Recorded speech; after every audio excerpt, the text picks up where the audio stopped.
Good afternoon, class. Good afternoon, sir. So please remain standing as we will have a short prayer. Mr. Clay, please lead us in prayer. Dear God, bless us in our school today. Help us grow with love and kindness, or like Jesus everything. Amen. Okay, so before you sit, please arrange your chairs and pick up the scattered trash under your chairs. Now, before we proceed to our next discussion, allow me to introduce to you the classroom rules that you must abide during our discussion. So please read. Classroom rules. The first one is, Listen when somebody is talking. okay, so you need to listen when somebody is talking. The next one is, Treat everyone with the respect. third one, Raise your hand if you want to recite. the last, Avoid making unnecessary noises. now, before we proceed to our next discussion, let us have a short review. So yesterday we discussed about anyone? Yes? Yesterday we discussed about living things. Exactly. Yesterday we discussed about the living things. And also we discussed some examples of living things. So give me some of those. Anyone? Yes? Cow, sir. Cow, exactly. Anyone? Human, sir. Humans. Then, and also we discussed about the non-living things. And also, we also discussed some examples of the non-living things. So give me Stone, sir. stone, very good. Hairs. Now, I think you will understand our previous lesson. So today, we will be discussing another lesson. But before we proceed to our next discussion, I have here 8 yours. So what you are going to do is just raise your hand if you have some insights or ideas about the features that I will show. So the first one. Anyone? Eye, sir. What is it? Eye. Eyes. So very good. So can you show us where's your eyes? These are the eyes. Next. So how about this? Ears. So use ears for listening. Next. So how about this? Mouth. So we use mouth for eating and also talking. Next. Then how about this? Nose. So nose is used for smelling.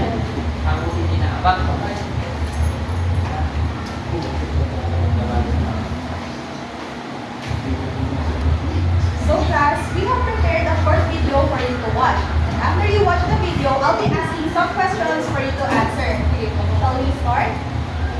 Before we watch the video, let me first read to you our guide question. The first one is, what is all about the video?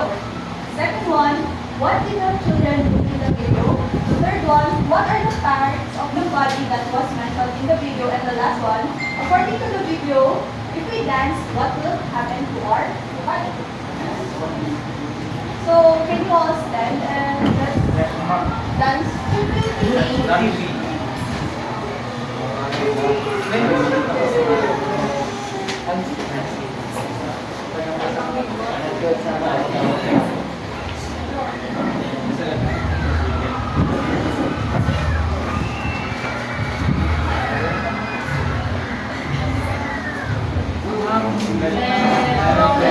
Listen close. Head, shoulder, knees and toes. Knees and toes. Head, ears and mouth and nose. Head, shoulder, knees and toes. Knees and toes. March, march, march. March, march, march, march. Everybody march. Yes, yes.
can see 8 of them.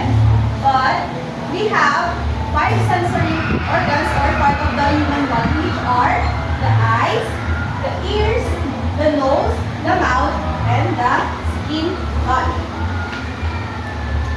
Who wants to read the statement? Yes, Mario. Human body parts of organ system that perform sensory organs. Each one has a different needs and functions. Just like the video mentioned a while ago, we have the first one are the eyes. The eyes help us to see, and we use this for. So where are your eyes, class? Great. The next one is are the ears. The ears help us to hear different sounds. Ears allow us to hear music, conversations, and everything sounds all in the world around us. Where are your ears, class? Are you listening to me? Very good. Let's now proceed to our hands. Hands rather. Help us to hold things. It is used for writing and clapping. Can you clap, class?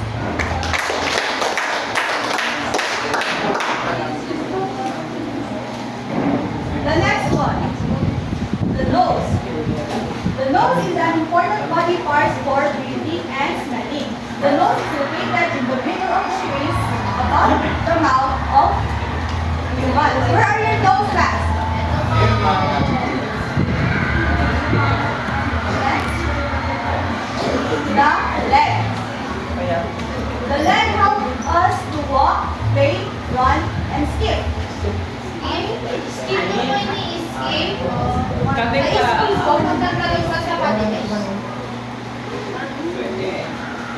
Skipping is also termed as jumping.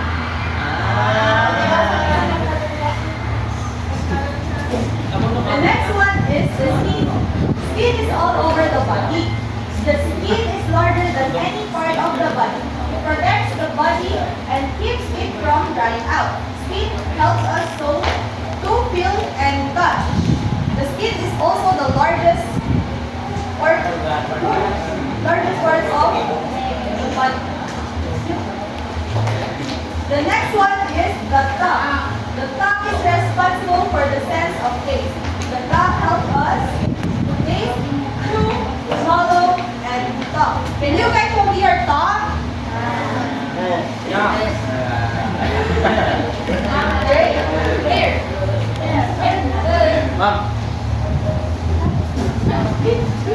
Yes, Dad.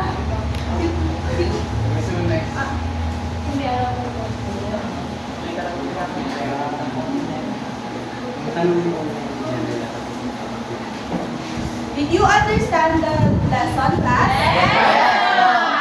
What is our lesson all about again? Body. Very good. It seems like you listened to me. Yes.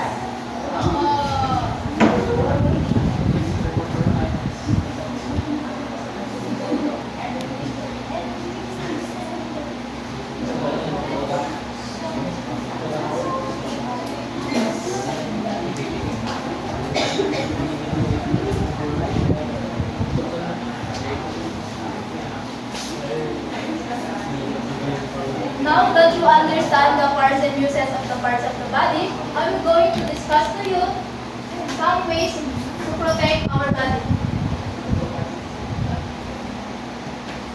Here are some ways to protect our body. The first one is eat healthy.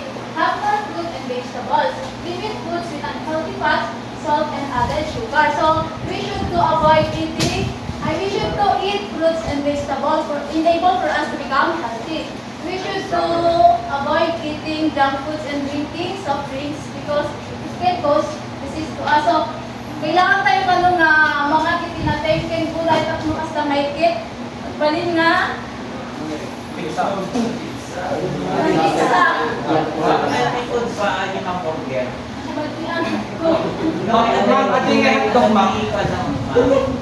Filipino. Healthy ba ito kaaja yun? Yes, because when? Ma'am, healthy ba ang tulong Lanisa? Next is get enough sleep. Go to the bed and wake up at the same time each day to help you sleep better. So we need to sleep early and avoid sleeping too late. Next, limit alcohol intake. So choose not to drink. We should to avoid drinking alcohol. Apay? Kasi di ba naginom ka nun ti araking makabendit ito sa lunan. Okay, ma'am. Avoid smoking. Can you please read class? Avoid smoking. Avoid vaping and the use of other tobacco products. Gusto nga i-discuss ko ka na yung ate. Tatlo na dumakit kayo kay Maria Magplaen. Ano na niyo, babe?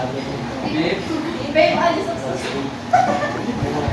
Okay, avoid vaping or use of tobacco products. So, iwasan ko yung pala ka nagamit iti vape or adi tobacco kasi makaperdi na ito iti salud as kaya iti sakit nga, skin, cancer. Tapos maperdi na adi ngitin tayo. Next is brush your teeth daily. Use toothpaste and a soft crystal brush.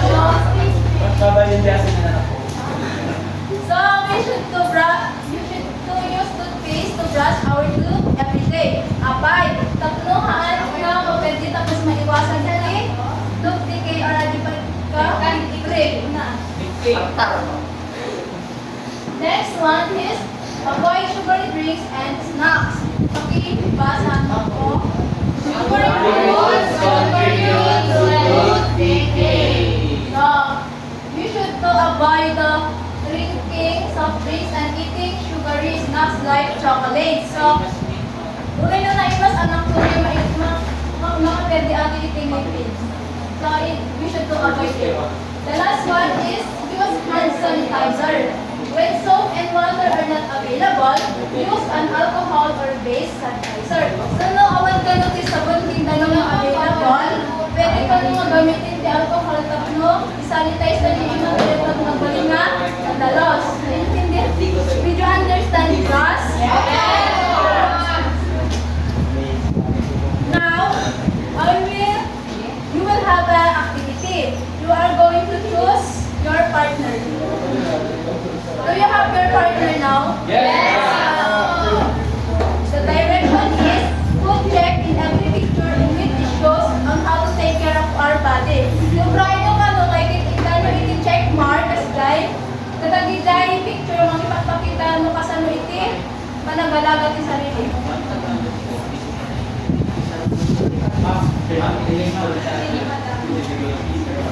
Uy, kumari ko sa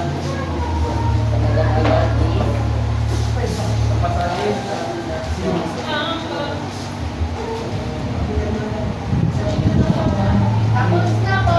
Are you done, class? Yes, ma'am. You may pass your papers forward.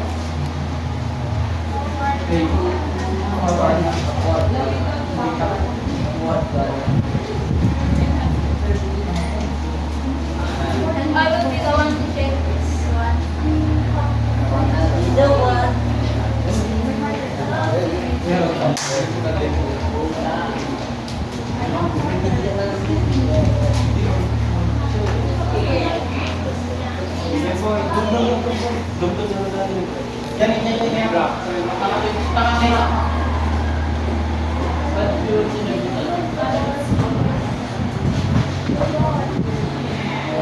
So class, bring out your 1/2 sheet of paper and answer the following question and answer the following parts of the body. Sir, i-drawing ni kaya ka ba? No, it's just the name of the parts of the body and its uses. Uses.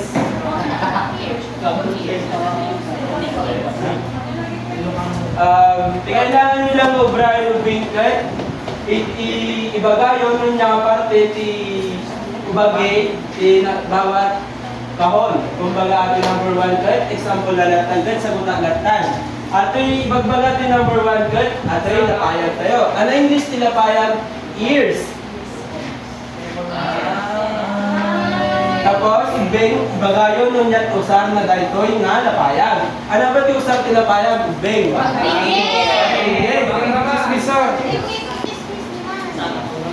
And you may start mga anak ko. Tapos na, sir. Yes, Josh?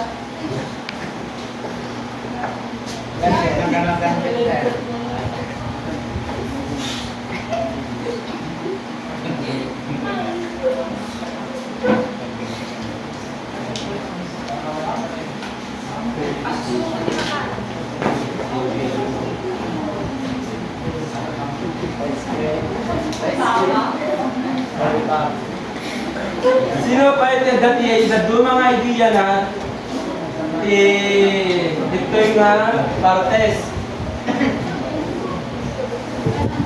Anyone? Sino dapat yung idea na? Yes, Johnson?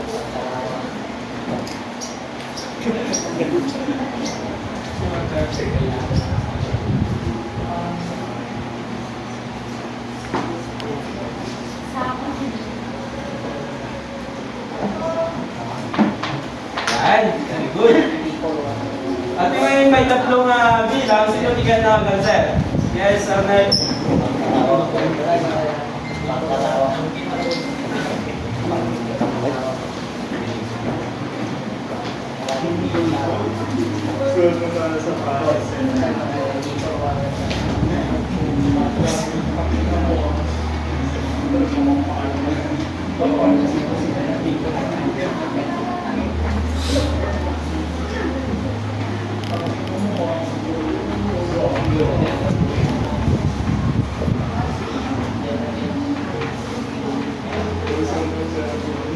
Sino may tingin na ganser din ay panglas na bilang? Yes, anak. Pilota. Ay,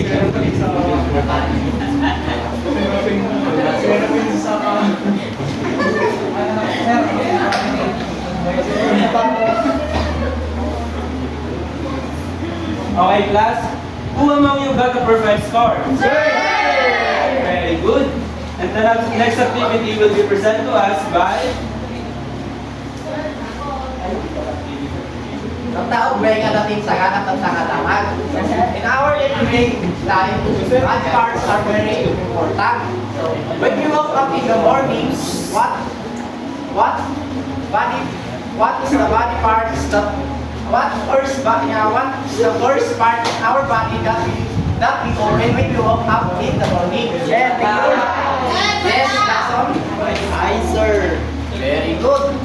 Ang tagal sumarunungan ka dapat ko. Tapos mangan kayo, Beng. Inyato sa nyo nung mangan kayo. Ima. Yes, Miles? Ima, sir. Naglaing, anak ko. Tapos mangan tayo, maramramanan tayo, tay. Kankanin tayo. Tapos inyato si Saran tayo, tapno. Maramanan tayo, tay, makan. Ima. Yes, anak ko, Japloy. sir. Very good. Tapos, nagiti-practice, hindi bagi tayo. Nyati kasta tayo, tapno, maalagaan tayo. Mangan, sir. Mangan. Yes, Mr. Agustino. Mangan, sir. Mangan, iti. Mas distansya ka. Mangan. Very good. Nata, dumakot tayo mo tinimanong mga Nelson.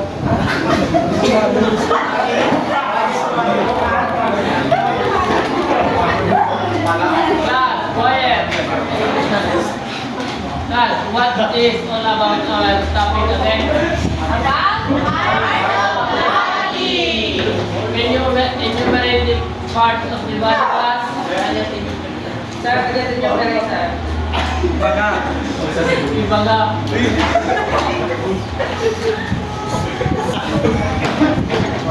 Sir, Yan. saka, sir. Okay. Very good. Ano ang gamit ng saka? Pagkakaray, sir. Sino ka? Yan. Ima, sir. What is the use of the hand? Pakigim, sir. Pakigim, sir. Karin, sir. Yes, Eloy. Sir. What is the use of the eyes? Pagsirit.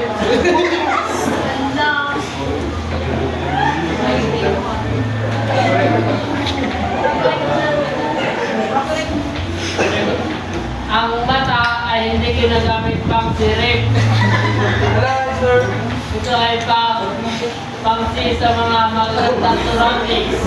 Maraming paligid.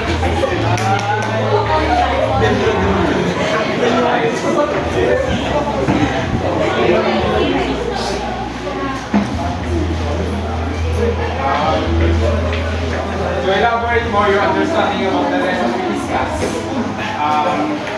please answer this. Please bring out your assignment.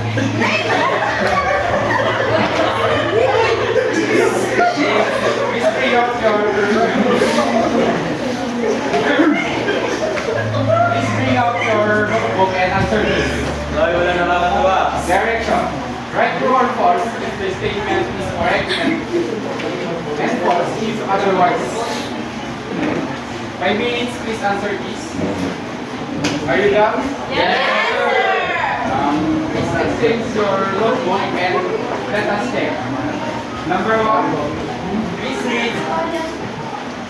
Eyes is a part of the body used for seeing and for reading. False. True. And the last, Ears is responsible for the sense of taste. It is used to taste food. very good. Sino nakakuha ng perfect score? Very good. Kung gano'n, hindi na magbibigay ng assignment. And goodbye class. Goodbye.